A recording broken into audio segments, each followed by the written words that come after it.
All right, what's up, guys? Welcome back to another episode on the Set and Forget. So, I mean, this episode is very well overdue. I've been trying to get this guy on for like the past 2 months, and he's running away from me. He didn't want to come to my house. He went on a trip for like 2 weeks, came back, dodged me, went another trip for like another 2 weeks. So, shout out to you. Bro, we're in like Central Florida right now. You had to drive like 6 hours to get here. Basically, that's what it felt like, is he didn't want to come to my house. He didn't treat me any It's well. definitely personal. I didn't want to. No, I'm just kidding. No, he even stayed in Miami for the summit. You went out to the summit. You stayed out there in a hotel. Yeah. You dodged me. You saw me at the summit. You ran the other way. I know. We made eye contact, and I was like, I gotta go. I gotta go. bro.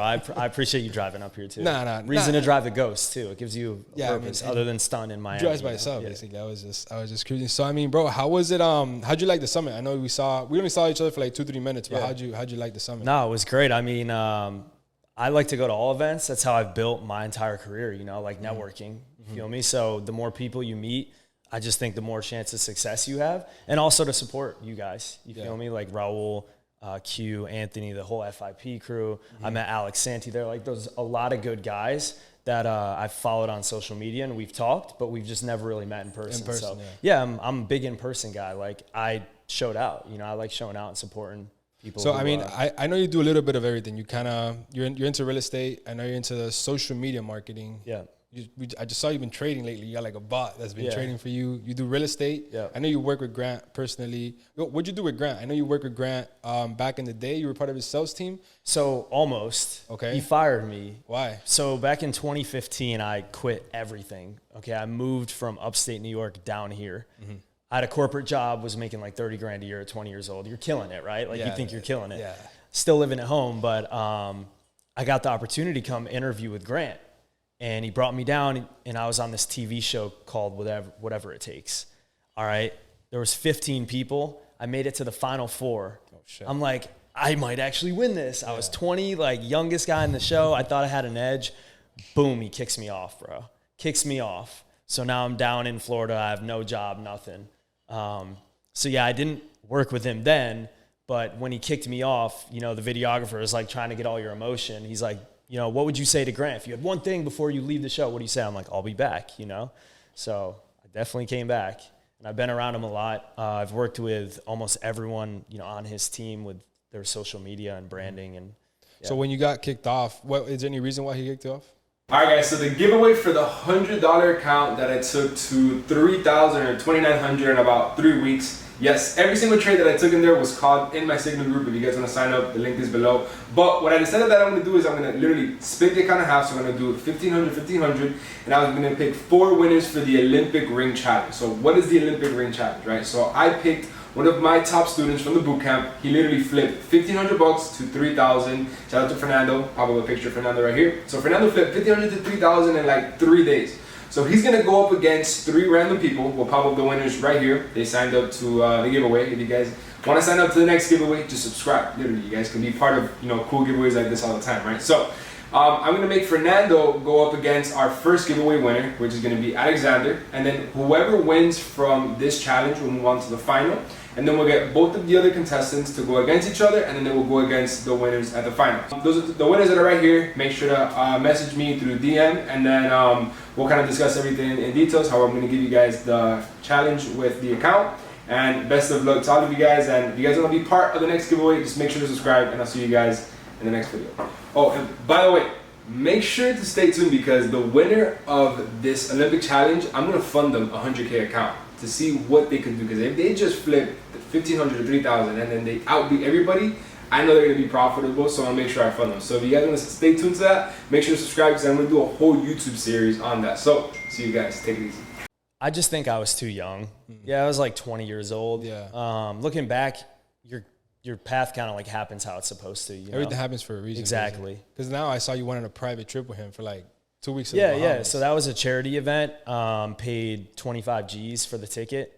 All went to his charity, and I got to network with him and other great people. You feel me? Like, anyone dropping 25 grand on a charity event, to go chill in the Bahamas, those are the people I want to be around. Yeah. So I mean, on my last podcast, I had Sean from Timepiece Trading. Basically, he's the one that he's part of the team that built Timepiece Trading. And then I asked him right before the podcast ended, because he's around, bro. He sold the watch to Drake.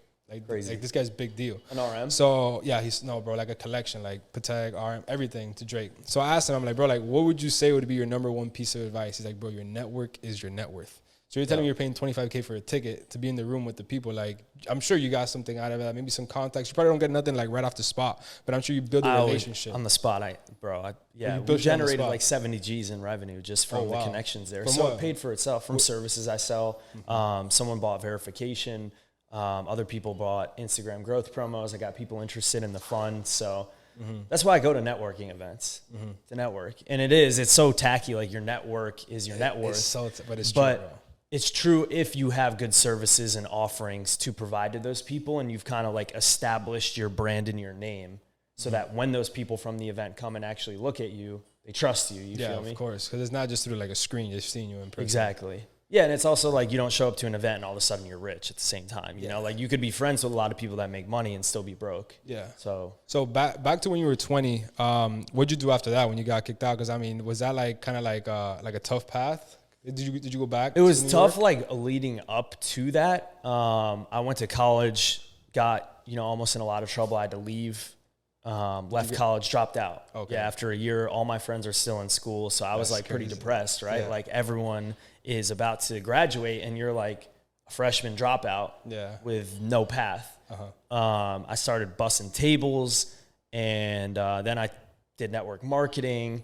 That company failed. I made no money there. Got the corporate job, that failed, right? So it's like everything leading up to that experience with Grant was like really bad, but I condensed time. You feel me? So it was like while I was in network marketing, every day I'm reading books and listening to audios, like educating myself. Every day I'm waiting tables, I'm like driving to work, talking to myself how one day I'll be living in Miami, driving a jet ski, driving nice cars, right? It's like all these things you have to speak into existence and really believe. But after Grant kicked me off is actually the same day I founded the marketing company. So it's just weird how it works, man. That's crazy. It's weird how it works. I mean, the way I see it, you get put in a room to put yourself in another room. So I guess that's kind of like what you ended up doing. And then you've been kind of just 10xing that since you started. At 2021 when you got removed? Yeah, 2015, so I was 20. It was April 1st, 2015. He kicked me off that same day. My buddy was living down here. He picked me up from the train station. I had to train back from Miami up here to Boynton Beach where my buddy was living. Yeah. And I'm like, Kyle, what are we going to do? Like, you're waiting tables still, and I'm jobless. And we were like, what does the marketplace need? And what did it need? It needs a company that could grow people's social media followings. Like, how do we grow people's Instagram accounts? Because I bet they would pay money for it. Of course. And that day we started the name and started the company. Well, I mean, if you think about it, that's back in like 2015. That's when Instagram wasn't popping yet. That's like when it was kind of getting started. There was still no TikTok. There was still none of that. Like Twitter was still kind of like a thing. Instagram was popping around the time from what I remember. There was like a whole different version from what there is today. So you definitely got in at the right time. I know you own Bitcoin too. Yeah. So what's the deal with that? Last time you told me you owned a shit ton of Bitcoin. Yeah, I have a good amount. So, I converted a lot of it actually on this downfall into the fund. So I liquidated about half my holdings to put in the fund I'm launching, which I just need stability, bro. Like there's psychos out there who, and I was one of those people, like the swings of Bitcoin. You're like, I have all of my liquid cash in Bitcoin. Mentally, I just couldn't do it. Yeah. I just need peace of mind. And you know who said something one time was Q. Q was like, bro, why have $100,000 swings? Like I got it already. Like why would I put that mental stress on myself? I don't need to go make $1 million tomorrow. You feel me? So for me, it was peace of mind and just stability. And I want, something that'll gradually grow. So I still own some Bitcoin, a good amount, over 20. I'm just going to let those ride. But I did liquidate, bro. I'm not going to lie. I remember last time you had a shit ton, man. I did the math and I'm like, shit. Yeah, it was a lot. Yeah, this guy has a lot. It was too much. Yeah. Too much, like the mental swings. Like, you feel me? Like, got the house, got the cars, got other investments, got real estate, got this, got that. And I'm just stuck sitting, watching Bitcoin every day. I didn't like that feeling. So I had to liquidate some of it and transition it. Do you think long term it'll rise up again? Or like how knowledgeable? Yeah, I mean, like I want to think that, but you never know, bro. Like that's not your priority, basically. It's not my priority, no. It's just a fun investment. It's volatile. Like you got to have balls to stomach it. But again, I'd rather have my money in something that's just more stable. You feel me? Like, what if I needed that X amount of dollars right now? Well, it's cut in half. Yeah. Right? Your money in stocks cut in half. So I don't like it. I don't really invest in stocks. Bitcoin to me was, throughout this recession we're like going into, Bitcoin's kind of shown that it's just another stock. It really is. Yeah, there's big money involved, and it's treated like a stock now. Yeah, basically. So there's no difference having money in that and Tesla. Like, people won't like that, but it's just a high-tech stock, you know? Yeah, and then the only thing, you can use it as a form of payment. You can literally just pay somebody, which is it's an add-on, but nothing crazy. So you were also telling me that, so your main thing is obviously real estate and then the social media. You're telling me the house. You want to tell them a little bit like the crazy deal you got? Yeah, the so, house, I mean, for 5... for me, that's a crazy deal. For 5 years, though, it was not real estate or all this other stuff. It was social media marketing, and I mastered just that. Like, I wasn't buying real estate. I wasn't doing anything. You feel me? I was building my business, making a lot of money, taking that money and investing it with Grant Cardone and like other funds that I didn't have to worry about managing that money. So I think that's just like a big piece of advice, you know, is like, focus on your craft, and until you're making like 7 figures on that, like, stop trying to go to all these other areas, you know? But yeah, I love real estate. Marketing is great. It's good cash flow. But yeah, this house specifically was a sick deal. Yeah, ridiculous deal. Sick deal. I mean, you got in right before like the boom, like the crazy boom you had. We bought it. We signed right when COVID hit. And I was scared to do that. But looking back, it's the best investment I've ever made, you know? And then you think prices are going to keep going up, or there might be like a with real estate? Yeah. I mean, rates are already pretty high. Yeah, rates are going up. I know historically, they're not that high, but they're high, and I don't know, man. I think like real estate is just going to kind of plane out. Maybe it'll come down 10, 20%, but there's more people than ever. Everyone needs a place to live, and it's a necessity. So and at least I think the Florida market, I don't think it's going to go down crazy because everybody's coming to Florida. Like, you got people coming from New York, from Cali. People are going to Texas, and then basically Miami because of the weather and taxes. 100%. People are tired of the taxes up north. Like, it's ridiculous. I personally myself, like, I was looking to invest into like maybe some like Airbnbs. I know we talked about it last time we saw each other. Remember that you're basically gonna buy real estate, Airbnb it out. But I saw it too much of like a logistical mission at the time. You know, you kind of got to get a team. I did rental arbitrage once, so I would sublease properties. It's a headache. Bro, it was like the mission of a lifetime, bro. Yeah. Because then people... It's a headache, man. Yeah, because since you can't do everything yourself, you depend on too many people. Yeah. You know what I mean? So I kind of threw that to the side. Did you want to continue with that plan from the Airbnb? I remember you. So I have 2 Airbnbs. Okay. Yeah, in Delray Beach. We're actually going to film them today after this. Okay. We're doing like a course talking about Airbnb. It's like a ton of programs in there, but yeah, we have 2 Airbnbs. We have a management team, which helps a lot because I would not want to manage those myself.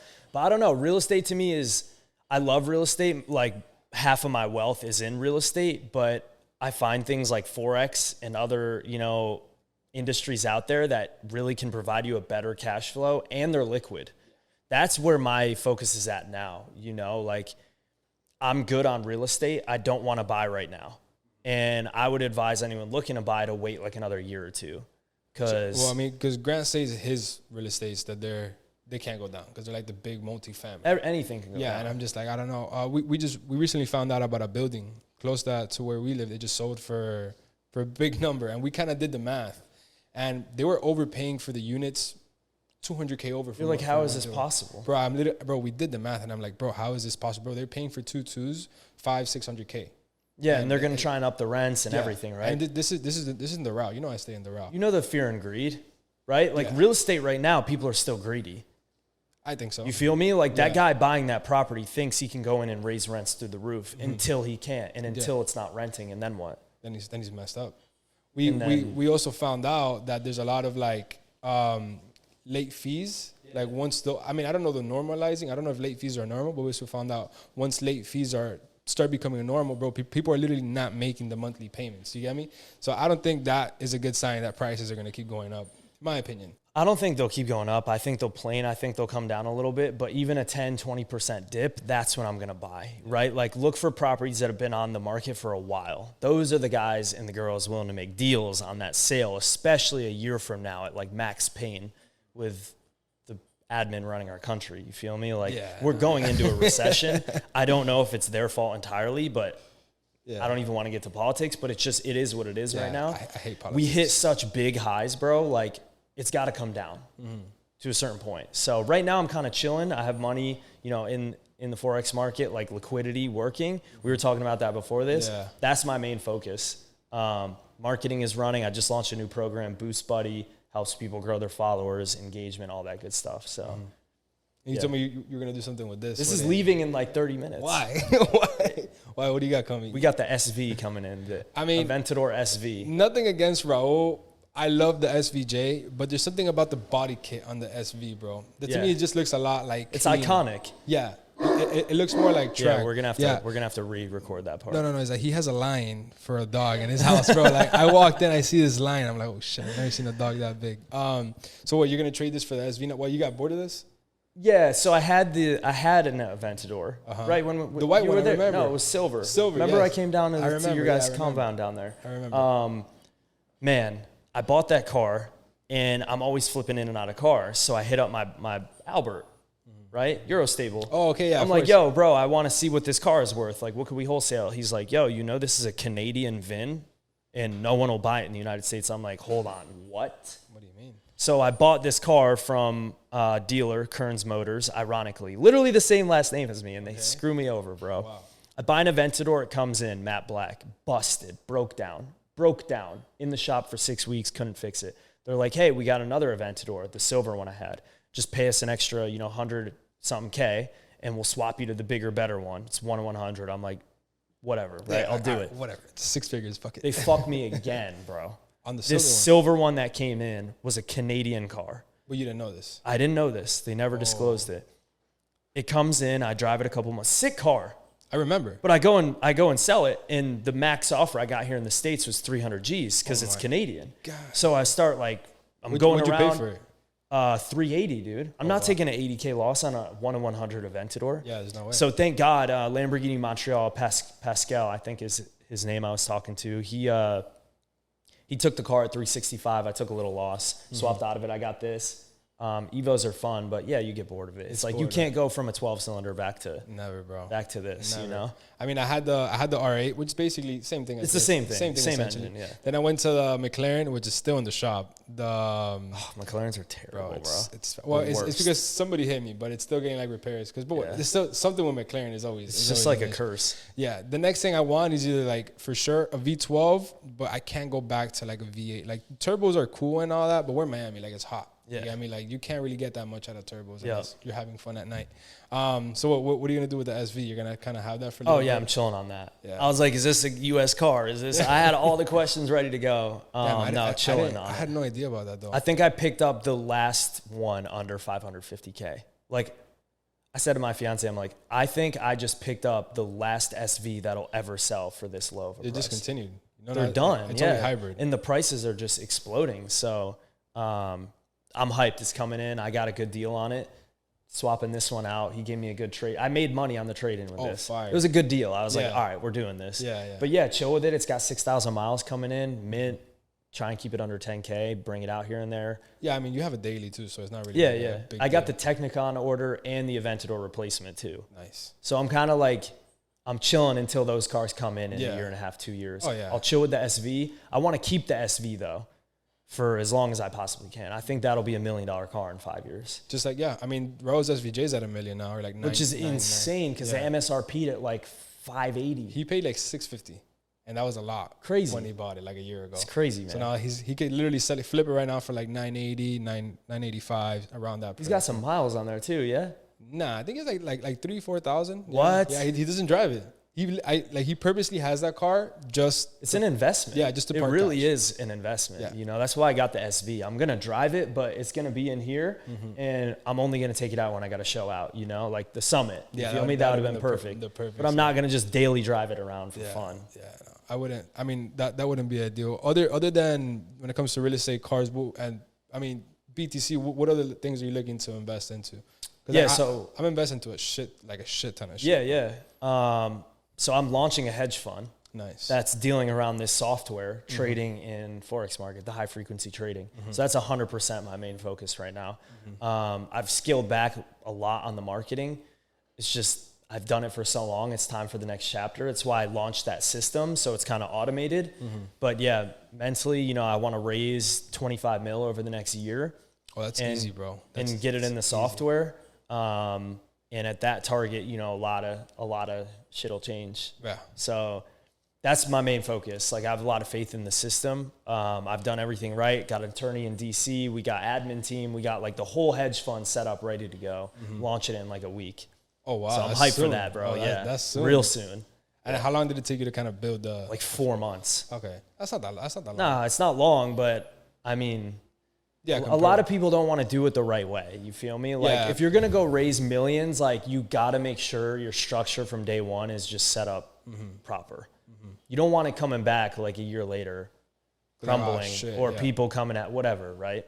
Yeah, we've learned a lot of lessons in the past year and a half building companies, and just like, you don't need to rush it. You get me? Like, if you could take 2 more weeks to get it right, the people will wait. Like, if you have a product that is worth waiting for, 100%, the people will wait. It's even better because you're building more of like an anticipation. Yeah, like, you can't rush it. If you rush it, just like, just kind of patch it up, bro, that patch will come off. I mean, I know I've patched shit up before too. Yeah. Like, we all go through it, especially you're an entrepreneur, you're building businesses. You're going to make mistakes, but as you climb the levels, you really got to make sure that you're crossing your T's, because the higher you go, the more people that are going to try and come after you too. You feel me? The bigger the hit will be, bro. 100%. Like, at the beginning, I'm not trying to get hit. Like, I like to make sure I got no loose ends, you know?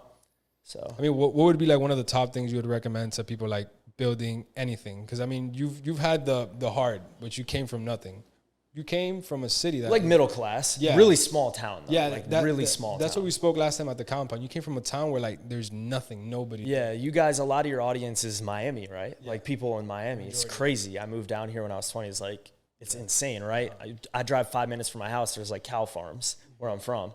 But no, I mean, the first thing that I did, like, going back to 2015, even before that, from, like, 2013 to 2015, all I did was make money from jobs and working and invest it into going to events. Like, I've been doing the event thing for so long. Yeah. Because that's where all the people that I want to meet are at. It's so simple. Like, it's so simple. And then also on the come up, not trying to always, if I could look back at myself in 2015 and give myself a piece of advice, it would be like, bro, you don't always have to be like the one. You don't always have to be the main character. And I've seen that, like, main character energy going around, which I like, because when you make it, you can flaunt like that and say that. But when you're on the come up, like, attaching to somebody who's where you want to be or ahead of you is actually going to get you there faster than trying to do it yourself. So teaming up with the right people, getting in the right audiences and networks, and then having services and products that you can offer that, again, might not be yours, but somebody that you respect or want to work with offers them, and you can kind of plug in and get a good deal for attaching on. You get what I'm saying? Yeah, you broker the deal, basically, yeah. That's all I still do. Like, I'm a broker for most of the stuff. The hedge fund is mine. The Boost Buddy system is mine. But a lot of other services and stuff I've done for years, I don't own them. I broker them. Yeah, you just make shit happen. Like, master you broker, dude. Plug things in. And when you go to events and you have pockets of people from all over, it's easier to plug in certain people, right? Yeah. So how was it working? I mean, I've been following Grant. I went to actually a private, like a 3-day in-person kind of closed group with Grant over there at his boot camp. Yeah, I mean, how was it? Because I worked with Grant. I think it was for 2-3 days at the Enterprise. It's like a group of like 30-40 people. Yeah. Like a little nice boot camp. And the main thing that I got of it was basically what you're saying is just, you got to make more money to make money. Like stop trying to make money with no money. Like, that's just clickbait. It's not going to happen. You get me? It's just not the realistic. Sorry, but it's not fair to the people that are working to get money to make more money. Yep. You get me? The other thing, basic, you got to surround yourself with people that are willing to do the work and get things out of the way and make shit happen. And then you got to take the risk. Like, what were the things that you got from working with Grant? Was it 2 weeks that you were out there at? So we were at the mastermind for 3 days. But, dude, I've spent a lot going to his events. Yeah. Like, between my investments in real estate and his events, over $1 million, easily. You've spent over $1 million. Well, investment in his real estate fund is a lot. Yeah. Most of it. But I've spent more than $200,000 on events with him, yes. Wow. Dude, it's how I've built my entire career. Does that come back to you? People think I kid about that. Yeah. I've never spent money on paid advertisement. all I do is spend money to get in rooms with people because I'm betting on myself. Like if I can get and shake someone's hand, chances are they're going to want to know who I am. And then that's all I need. And then I can get them on my services. But yeah, that's crazy. Since 2015, like I bought a $500 workbook from him, and then I bought a $2,000 event ticket. And then I bought, what is it called? 10X Growth Con he did a few months ago. Front row seats, 40 G's I spent for my fiance and I. God, bro. Like it's tough to do that. Yeah. Like even now, it's like, damn, that's a lot of money. You feel me? But it always comes back. That's a hard thing for people to realize. That's and if you're going to do something, go VIP. Like if you're going on a plane, buy first class. If you're going to go to an event, sit in the front rows. I don't care if you got to put it on a credit card. Like if you can't generate new money, then what are you even doing there in the first place, right? Like you were saying, Grant told you, like, stop trying to make money with no money. Yeah. You got to be able to make money with like, what's your intention of going to these events to make money with people, you know?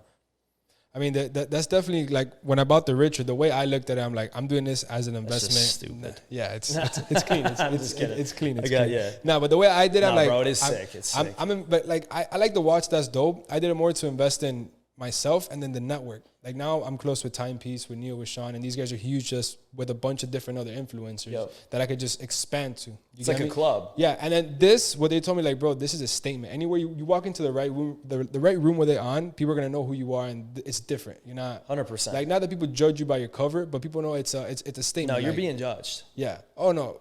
Everybody judges based off 100%. 100%. So this is just, I'd rather have this than like a bust down. I love your watch, bro. Yeah, that is my favorite watch. I got this one recently, too. The presidential. Just the all gold, yeah. It's clean, the plain man. Jane. So No, watches are cool. Like this is actually the only watch I've ever personally bought after lots of millions, you know? Yeah. So, but to each their own. Like I was spending money on cars when I shouldn't have been spending money, right? Like you got to reward yourself too. Whether it's an RM or a Rolex or a car, you can't be so stiff. Yeah. You feel me? What would be one of like the dumbest investments you've done? What do you consider dumb? Like that, dumb, like buying shit coins and thinking they're gonna make me millions of dollars. I've lost like $60K in just shit coins. But other than that we're like, damn, like that you lost the money, but you learned the lesson.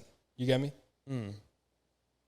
I mean, the shit coins for sure. Yeah. I mean, that's a hard lesson to learn. That's a huge. You're chasing something. It's like the shiny object syndrome to the max. You feel me? And we all fall for it. Cars.